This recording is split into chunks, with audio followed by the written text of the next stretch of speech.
Hey, fourth graders, it's Mrs. Ramsey. I have decided to start reading aloud the story Out of My Mind by Sharon M. Draper. It's a realistic fiction story that the fourth grade reads every single year because it's one of our favorites. It's about a girl named Melody who's 11 years old, and she has a photographic memory. So her an example is like her head is like a video camera that's always recording. The problem is that Melody can't write and she can't speak. So people don't realize that she is so smart, so intelligent. So here we go with Out of My Mind. Chapter 1. Words. I'm surrounded by thousands of words, maybe millions. Cathedral, mayonnaise, pomegranate, Mississippi, Neapolitan, hippopotamus, silky, terrifying, iridescent, tickle, sneeze, wish, worry. Words have always swirled around me like snowflakes, each one delicate and different, each one melting untouched in my hands. Deep within me, words pile up in huge drifts, mountains of phrases and sentences and connected ideas, clever expressions, jokes, love songs. From the time I was really little, maybe just a few months old, words were like sweet, liquid gifts, and I drank them like lemonade. I could almost taste them. They made my jumbled thoughts and feelings have substance. My parents have always blanketed me with conversation. They chattered and babbled. They vocalized and verbalized. My father sang to me. My mother whispered her strength into my ear.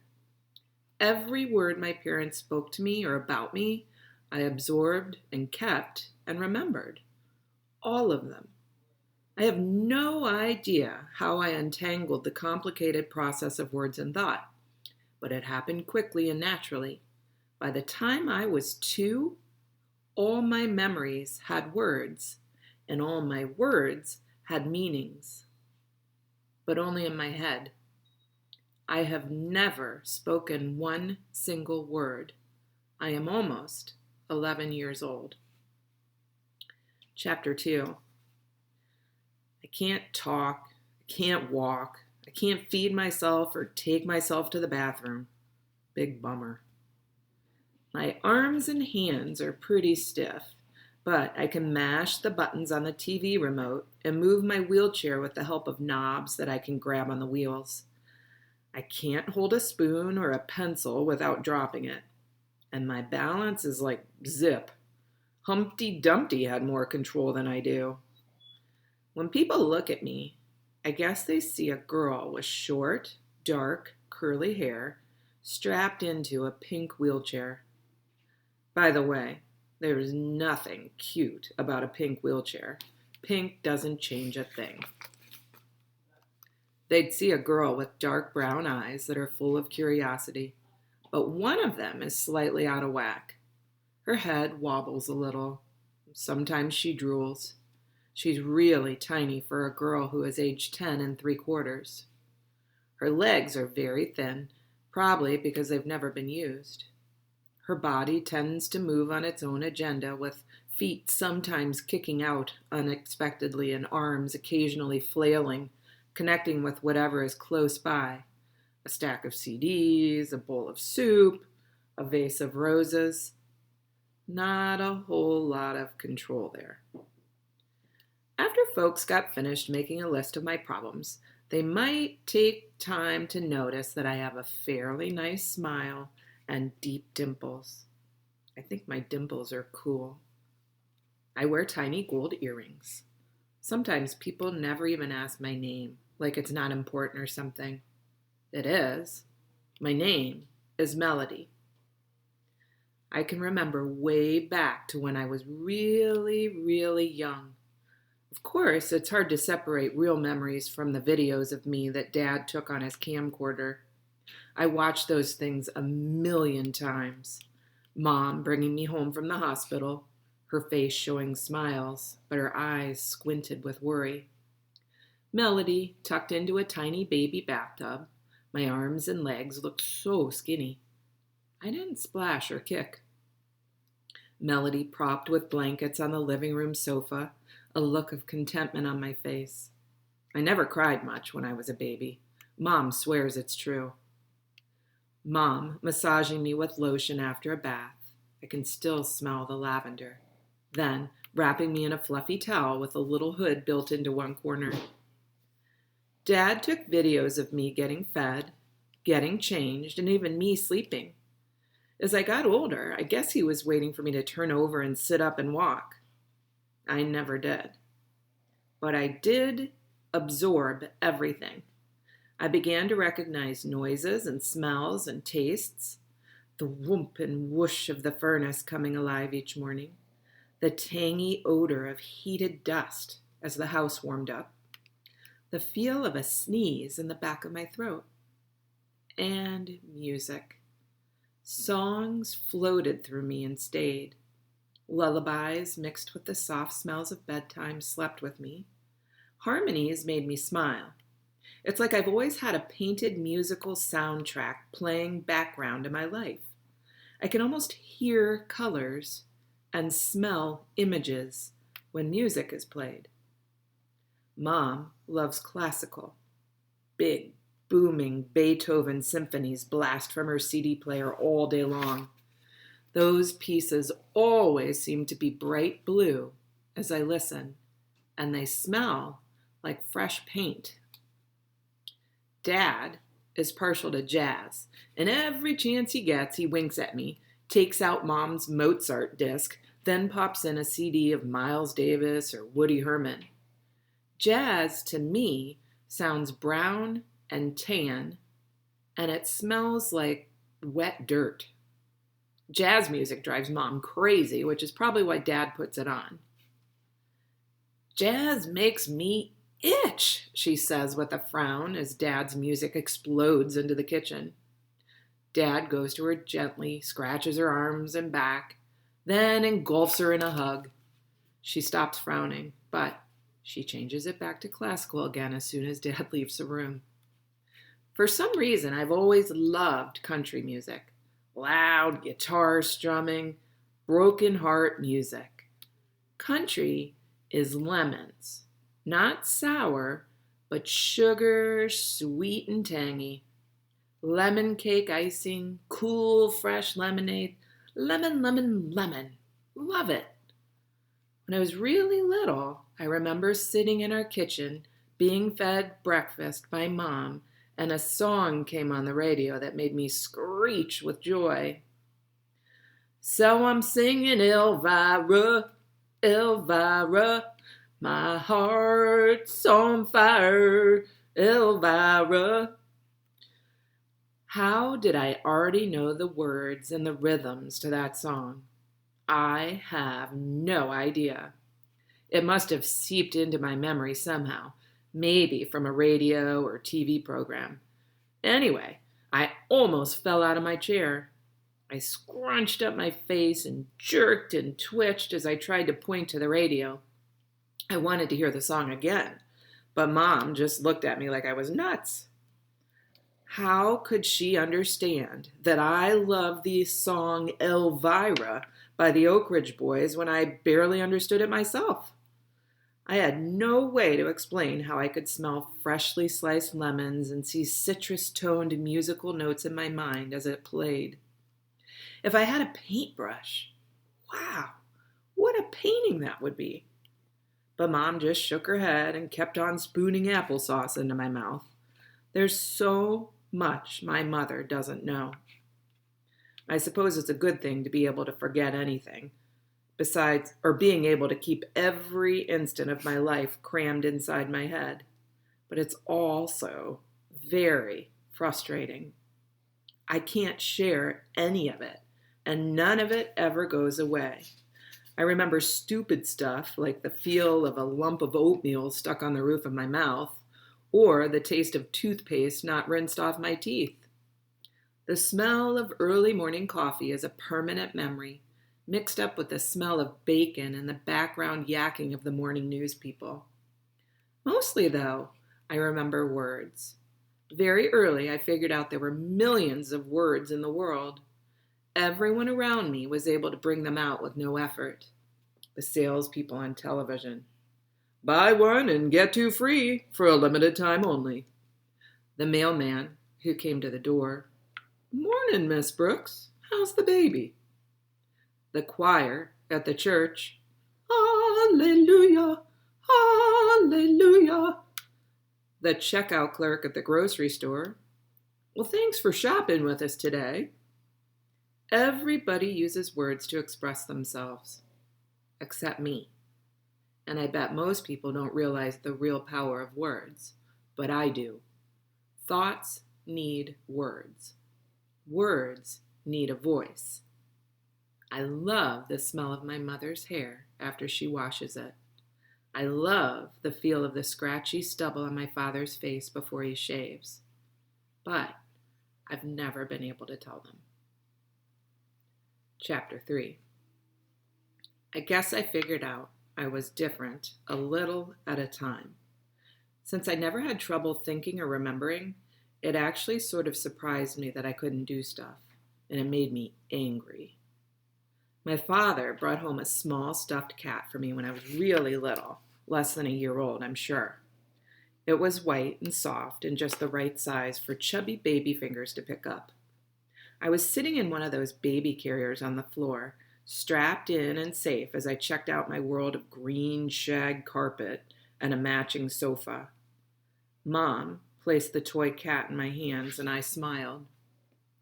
Here, Melody, Daddy brought you a plate, pretty, she cooed in that high-pitched voice that adults use with children. Now, what's a play pretty? As if it's not hard enough figuring out real stuff, I have to figure out the meanings of made-up words. But I love the soft coolness of the little cat's fur. Then it fell on the floor. Dad placed it in my hands the second time. I really wanted to hold it and hug it, but it fell on the floor once more. I remember I got mad and started to cry. Oh, try again, sweetie, Dad said, sadness decorating the edges of his words. You can do it. My parents placed the cat in my hands again and again, but every single time my little fingers could not hold it, and it tumbled back down to the carpet. I did my own share of tumbling onto that rug. I guess that's why I remember it so well. It was green and ugly when you looked up at it up close. I think shag carpeting was outdated even before I was born. I had lots of chances to figure out how the threads of a rug are woven as I lay there waiting for someone to pick me up.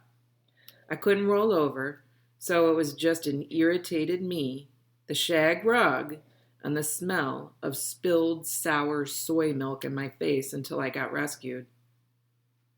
My parents would prop me up on the floor with pillows on either side of me when I wasn't in the baby seat, but I'd see a sunbeam coming through the window, turn my head to watch the little dust things that floated in it, and bam! I'd be face first on the floor. I'd shriek. One of them would pick me up, quiet me, and try to balance me better within the cushions. Still, I'd fall again in a few minutes. But then, Dad would do something funny, like try to jump like the frog we were watching on Sesame Street, and it would make me giggle. And I'd fall over again. I didn't want to fall or even mean to. I couldn't help it. I had no balance at all. None. I didn't understand at the time, but my father did. He would sigh and pull me up onto his lap. He'd hug me close and hold up the little cat or whatever toy I seemed to be interested in so I could touch it. Even though he sometimes made up his own vocabulary, Dad never spoke baby talk to me like my mother did. He always spoke to me as if he were talking to a grown-up, using real words and assuming I would understand him. He was right. Your life is not going to be easy, little Melody, he'd say quietly. If I could switch places with you, I'd do it in a heartbeat. You know that, don't you? I just blinked, but I got what he meant. Sometimes his face would be wet with tears. He'd take me outside at night and whisper in my ears about the stars and the moon and the night wind.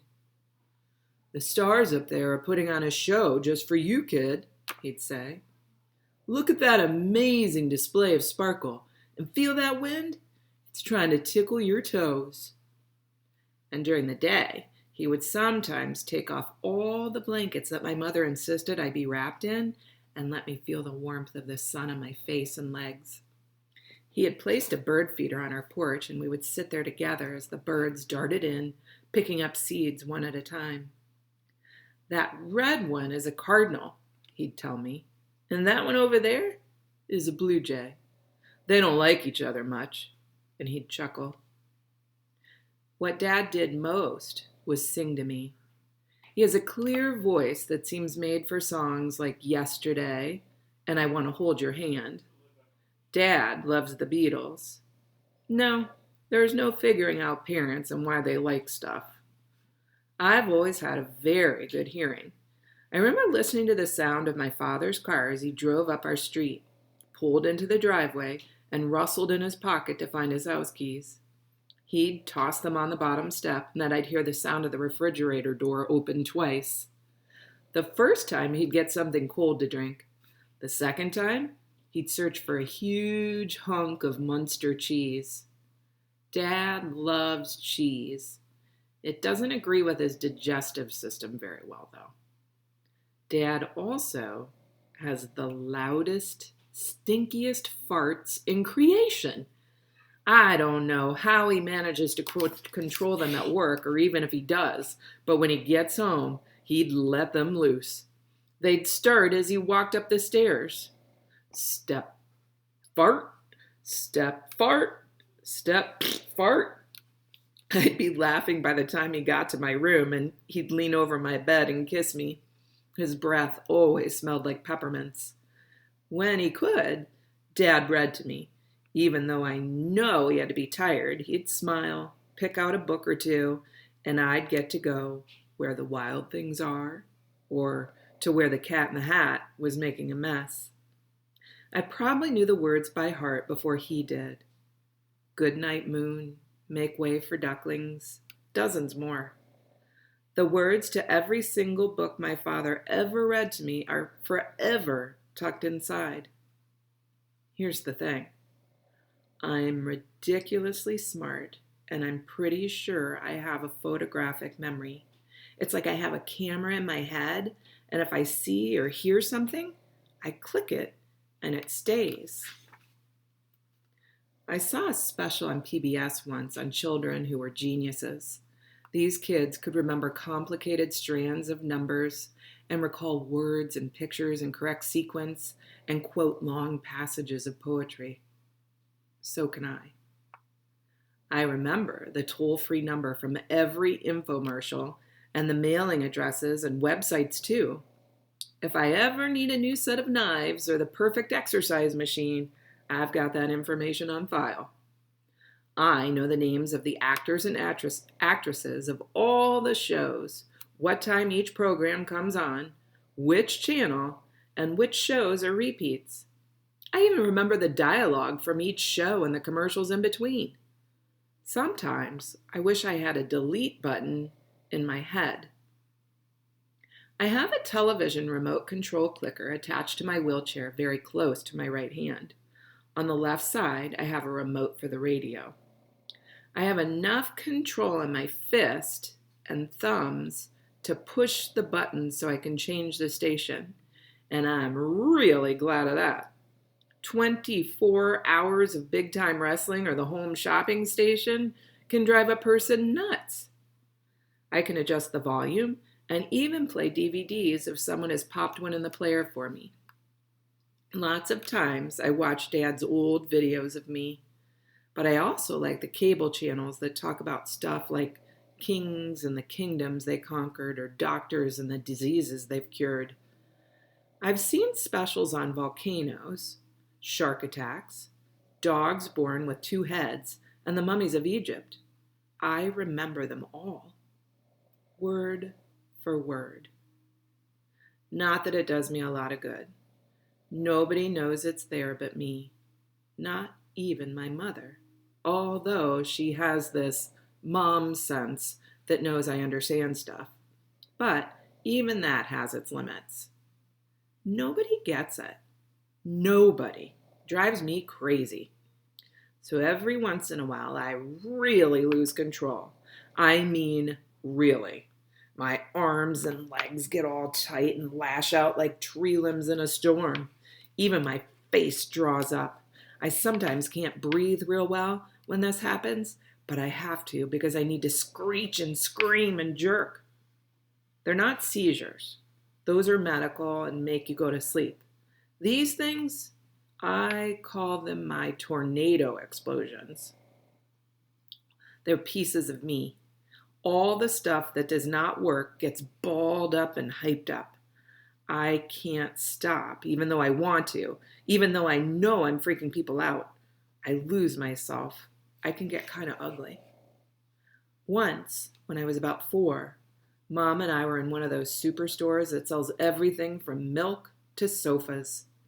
I was still small enough to fit in a child seat in the front of the cart. Mom always came prepared and stuffed pillows on each side of me so I wouldn't tilt. Everything was fine. She tossed toilet paper and mouthwash and detergent into the cart, and I looked around enjoying the ride. Then, in the toy section, I saw them. Brightly colored packages of plastic blocks. Just that morning, I'd seen a warning on television about that toy. They were being recalled because the blocks had been painted with a lead paint. Several children had already been hospitalized with lead poisoning, the report had said. But there they were, still on the shelf. I pointed to them.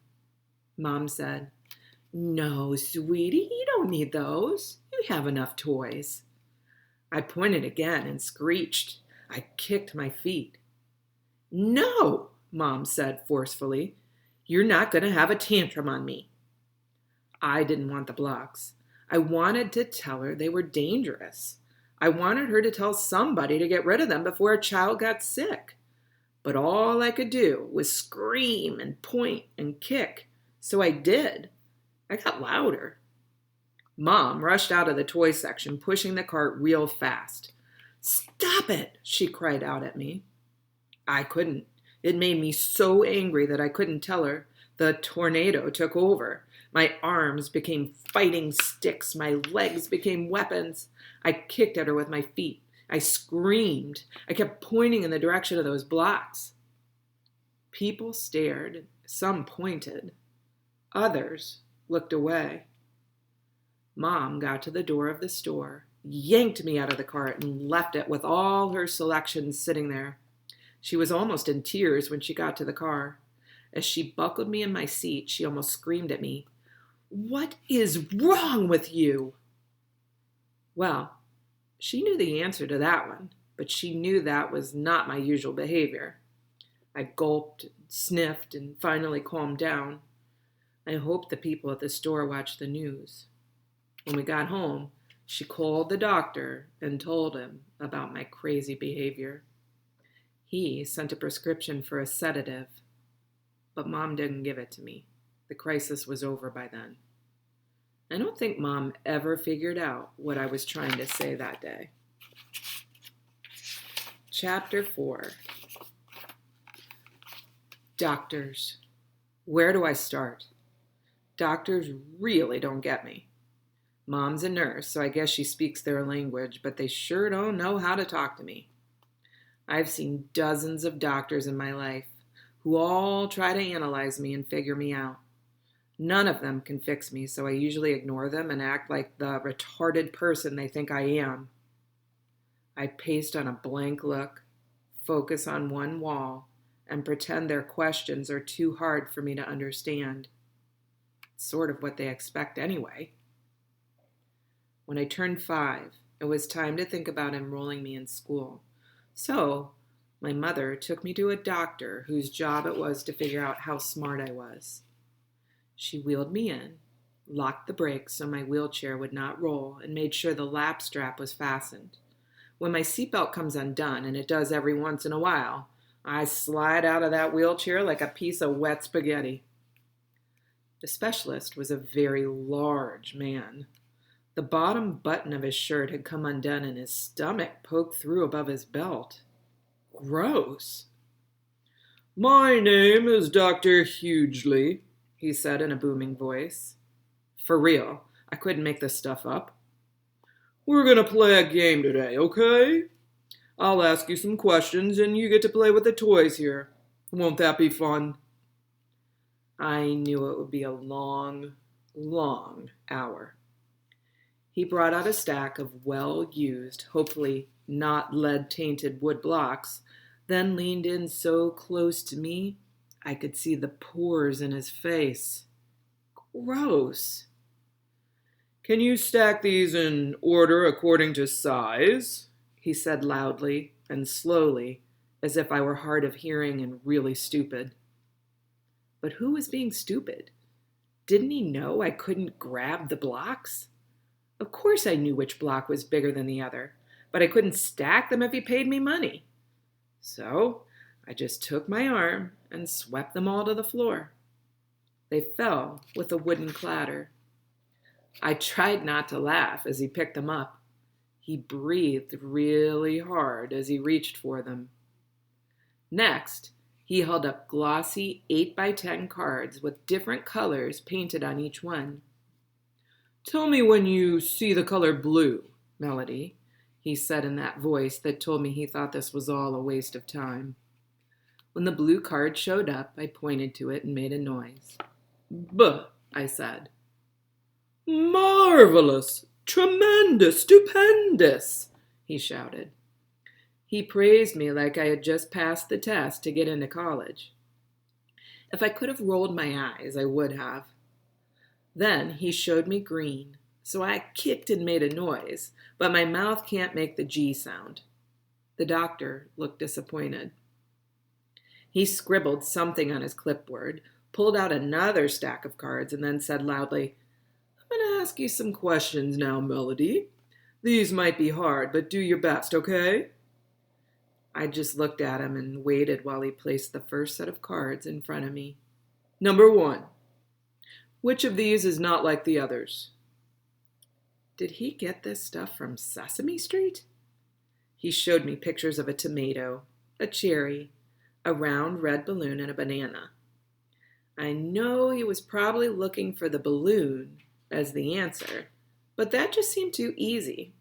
So I pointed to the banana because the first 3 were round and red, and the banana was not.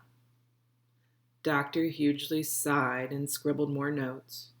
"Number 2, he said. He showed me 4 more cards. This time there were pictures of a cow, a whale, a camel, and an elephant. "Which animal gives birth to a calf?" Well, now, I watch Animal Planet all the time.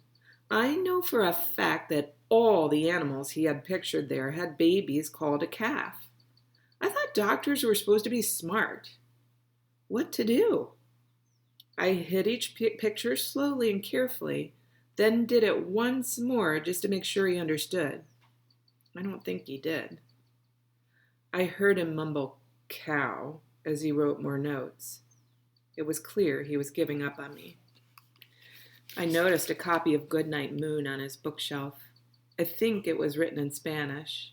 It was called Buenas noches, Luna. That would have been fun to look at, but I had no way of telling him I'd like to see the book. After watching Sesame Street and Dora the Explorer a million times and sitting for hours watching the Spanish channels, I could understand quite a bit of Spanish if it was spoken slowly enough, and at least enough words to read the title of that book. He never thought to ask me about that, of course. I knew the words and melodies of hundreds of songs, a symphony exploding inside my head with no one to hear it but me. But he never asked me about music. I knew all the colors and shapes and animals that children my age were supposed to know, plus lots more. In my head, I could count to 1,000 forward and backward. I could identify hundreds of words on sight, but all that was stuck inside.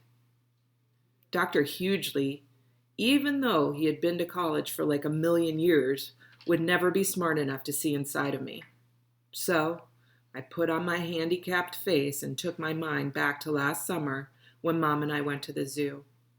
I really liked the elephants, but talk about stink. Actually, Dr. Hughley sort of reminded me of one of them. My mom and the doctor had no idea why I was smiling as we rolled into the waiting room while he wrote up his evaluation of me. It didn't take long. I'm always amazed at how adults assume I can't hear. They talk about me as if I'm invisible, figuring I'm too retarded to understand their conversation. I learned quite a bit this way, but this conversation was really awful. He didn't even try to soften the news from my mom, who I'm sure felt like she got hit by a truck. He began by clearing his throat. Mrs. Brooks, he said, it is my opinion that Melody is severely brain damaged and profoundly retarded. Whoa. Even though I was only 5, I'd watched enough Easter Seals telethons to know this was bad. Really bad. I felt a thud in my gut. My mom gasped and then said nothing for a full minute. Finally, she took a deep breath and protested quietly. But I know she's bright. I can see it in her eyes. Oh, you love her. It's only normal to have wishful thinking, Dr. Hughley told her gently. No, she has a spark. More than that, a flame of real intelligence. I just know it, my mother insisted, sounding a little stronger. Oh, it takes time to accept the limitations of a beloved child. She has cerebral palsy, Mrs. Brooks.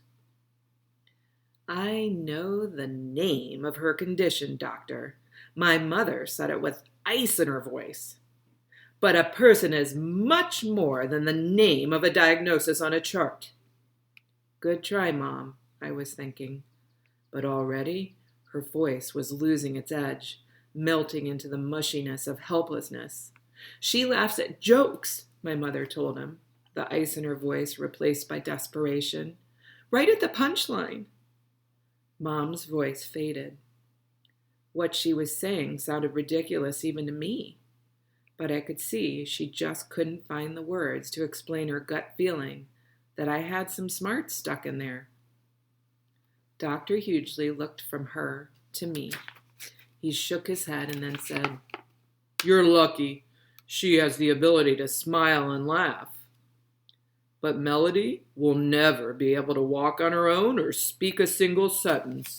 She will never be able to feed herself, take care of her own personal needs, or understand anything more than simple instructions. Once you accept that reality, you can deal with the future. That was just plain mean. My mom hardly ever cries, but she did that day. She cried and cried and cried. Dr. Hughley had to give her a whole box of tissues. Both of them ignored me while she sobbed, and he tried to find nice words to say to make her feel better. He didn't do a very good job. Finally, he gave her options. You and your husband have several decisions to make, he told Mom. You can choose to keep her at home, or you can send her to a special school for the developmentally disabled. There aren't many choices here locally. Where did he get those almost pleasant-sounding phrases to describe kids like me? Mom made a sound that could have been the mewing of a kitten. She was losing it. Dr. Hughley continued. You can also decide to put Melody in a residential facility where she can be cared for and kept comfortable. He pulled out a colorful brochure with a smiling child in a wheelchair on the cover and handed it to Mom. I trembled as she took it. Well, let's see, the doctor said. Melody is 5 now. That's a perfect age for her to learn to adjust to a new environment.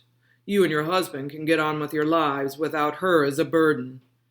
In time, her memories of you will fade. I stared at Mom frantically.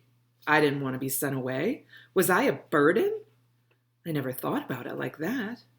Maybe it would be easier for them if I weren't around. I gulped. My hands got cold. Mom wasn't looking at me. She was staring daggers at Dr. Hughley. She crumpled up the tissue she held and stood up. Oh, let me tell you something, Doctor. There is no way in heaven or HELL that we will be sending Melody away to a nursing home. I blinked. Was this my mother? I blinked again, and she was still there, right up in Dr. Hughley's face. She wasn't finished. You know what? My mother said as she angrily hurled the brochure into the trash can. I think you're cold and insensitive. I hope you never have a child with difficulties. You'd probably put it out with your trash. Dr. Hughley looked shocked. And what's more, she continued, I think you're wrong. I know you are. Melody has more brains hidden in her head than you'll ever have, despite all those fancy degrees from fancy schools you've got posted all over your walls. It was the doctor's turn to blink. You've got it easy. You have all your physical functions working properly. You never have to struggle just to be understood. You think you're smart because you have a medical degree? He was wise enough to keep his mouth shut and ashamed enough to lower his head. Mom was on a roll. You're not so intelligent, sir. You're just lucky. All of us who have all our faculties intact are just plain blessed. Melody is able to figure out things, communicate, and manage in a world where nothing works right for her. She's the one with the true intelligence. She marched out of his office then, rolling me swiftly through the thick doors in the hall. We did a quick fist bump, and well, the best I could manage. My hands were no longer cold. I'm taking you right now and rolling you at Spalding Street Elementary School, she announced with determination as we headed back to the car. Let's get busy. And that's where we're going to end today. So we'll find out tomorrow how Melody does at her very first school, Spalding Street Elementary School. Thank goodness for Melody's mom for standing up to Dr. Hughley.